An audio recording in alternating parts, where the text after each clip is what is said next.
Musim hujan, air di mana-mana. Saat air mulai meninggi, apa yang harus Anda lakukan? Amankan listrik saat musim hujan. Tahukah Anda kalau air adalah penghantar listrik yang baik? Apabila terjadi banjir dan aliran listrik masih menyala, maka aliran listrik dapat dihantarkan melalui air yang kian meninggi, sehingga bisa berakibat fatal. Inilah mengapa PLN bersama dengan masyarakat harus tanggap mematikan listrik saat banjir. Nah, ada beberapa kondisi yang mengharuskan aliran listrik dipadamkan oleh PLN sementara waktu agar tidak membahayakan lingkungan sekitar. 1. Apabila rumah pelanggan terendam banjir, maka PLN akan langsung mematikan listrik di pemukiman tersebut untuk keselamatan bersama. Apabila aliran listriknya masih menyala, diharapkan partisipasi masyarakat di area pemukiman tersebut untuk sesegera mungkin melaporkannya melalui kontak center PLN 123. 2. Apabila gardu distribusi terendam air, namun wilayah sekitarnya tidak banjir, maka PLN juga akan segera mematikan listrik di gardu tersebut. Hal ini tentunya menyebabkan pasokan listrik di beberapa lokasi terpaksa terhenti sementara waktu.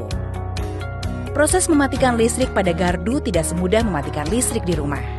Gardu distribusi dimatikan dengan proses bertahap, melalui pemutaran beberapa knop dan tombol. Proses ini cukup memakan waktu dan tidak mudah. Apa yang perlu kita lakukan untuk mengantisipasi bahaya listrik saat banjir? 1. Matikan instalasi listrik di dalam rumah. 2. Segera cabut peralatan listrik di rumah yang masih tersambung dengan stop kontak.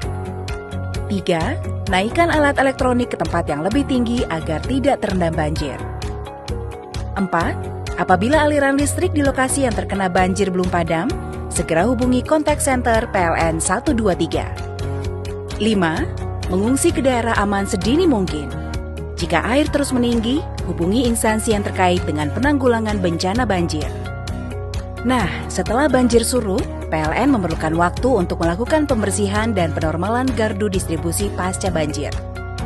Di sisi pelanggan, dimohon untuk memastikan semua peralatan elektronik maupun instalasi dalam keadaan kering.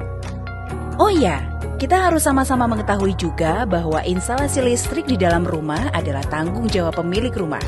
PLN berwenang sampai dengan KWH meter pelanggan. Setelah semua instalasi di sisi pelanggan dan instalasi PLN sudah dipastikan kering, maka proses penormalan listrik dapat segera dilakukan setelah penandatanganan berita acara yang disaksikan Ketua RT RW atau tokoh masyarakat setempat. Nah, yuk sama-sama kita amankan listrik saat musim hujan.